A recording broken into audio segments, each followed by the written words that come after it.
अस्सलाम वालेकुम। आज हम स्टडी करेंगे नाइट्रेशन ऑफ बेंजीन। सबसे पहले हम इसका मेन रिएक्शन देखेंगे, उसके बाद हम इसको मैकेनिज़्म डिस्कस करेंगे। तो बेंजीन की नाइट्रेशन के लिए हमारे पास बेंजीन रिएक्ट करेगी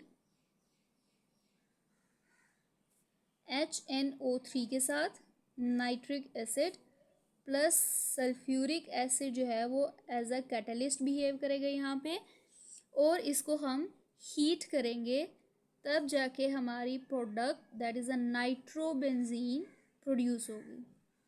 इस पे क्या होगा कि यहाँ पर नाइट्रो ग्रुप लगेगा NO2, और साथ में water as a by product produce होगा इसके साथ।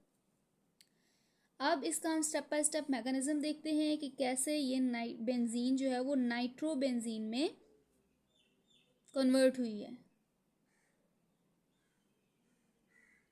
तो मैकेनिज्म में हमारे पास सबसे पहला जो स्टेप होता है वो है जनरेशन ऑफ इलेक्ट्रोफाइल।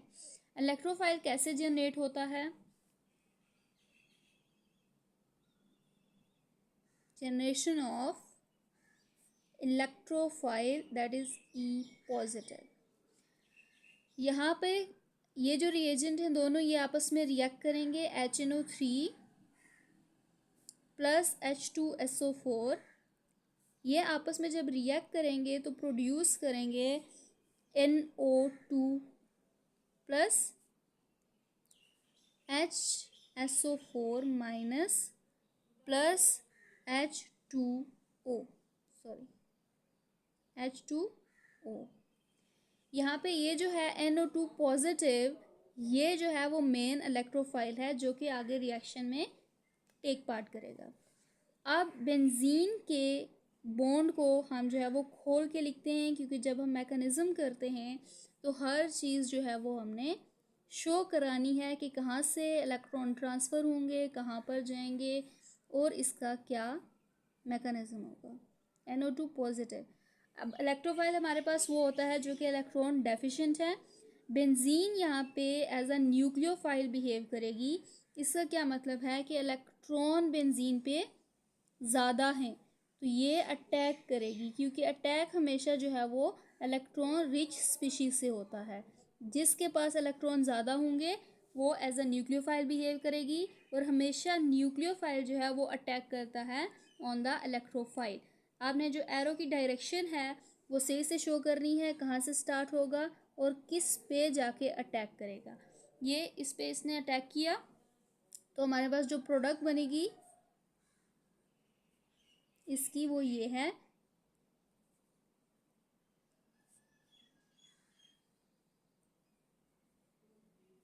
कि यहाँ पर अब इलेक्ट्रोफाइल जो है वो इसके साथ अटैच हो गया है। अब ये जो बॉन्ड था वो दो कार्बन एटम शेयर कर रहे थे, एक ये कार्बन और दूसरा ये वाला कार्बन। अब इस कार्बन के पास जो है वो इलेक्ट्रॉन डेफिशिएंट हो गए हैं, तो यहाँ पर पॉजिटिव चार्ज आएगा। इसका मतलब है कि ये इंडिकेट कर रहा है यहाँ पर इलेक्ट्रॉन की डेफिशिएंसी है। अब ये इलेक्ट्रॉन डेफिशिएंसी है तो इसको फुलफिल करने के लिए हमारे पास क्या होगा वो हम करते हैं नेक्स्ट स्टेप में।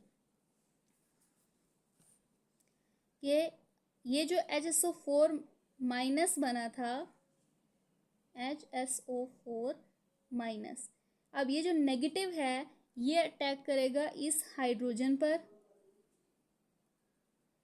जब ये हाइड्रोजन पर अटैक करेगा तो ये वाला जो बॉन्ड है वो यहाँ पर शिफ्ट हो जाएगा, तो आपको मिलेगा। अब ये बॉन्ड यहाँ पर आ गया है, बाकी एज इट इज़ आ जाएंगे, और यहाँ पर अब हमारे पास इलेक्ट्रोफाइल है और इसने इसके साथ रिएक्ट करके बना दिया है H2SO4। अब अगर हम इसमें देखें तो हमारा जो कैटलिस्ट है दैट इज़ H2SO4 वो भी रीजनरेट हो गया है। यहाँ पे जो water as a by product produce हो रहा था वो भी यहाँ पर ये प्रोड्यूस हो गया है, और हमारा जो है मेन प्रोडक्ट जो यहाँ पे इलेक्ट्रोफाइल की जगह हम यहाँ पे क्या लिखेंगे NO2, क्योंकि हमने यहाँ पे स्पेसिफिक रिएक्शन कर रहे हैं, नाइट्रो ग्रुप ने को हमने यहाँ पे इंट्रोड्यूस करवाया है, तो यहाँ पे हम लिखेंगे NO2। यहाँ पर भी नाइट इलेक्ट्रोफाइल की जगह आप लिखेंगे NO2। तो ये हमारे पास जो प्रोडक्ट आई है दैट इज़ अ नाइट्रोबेंजीन।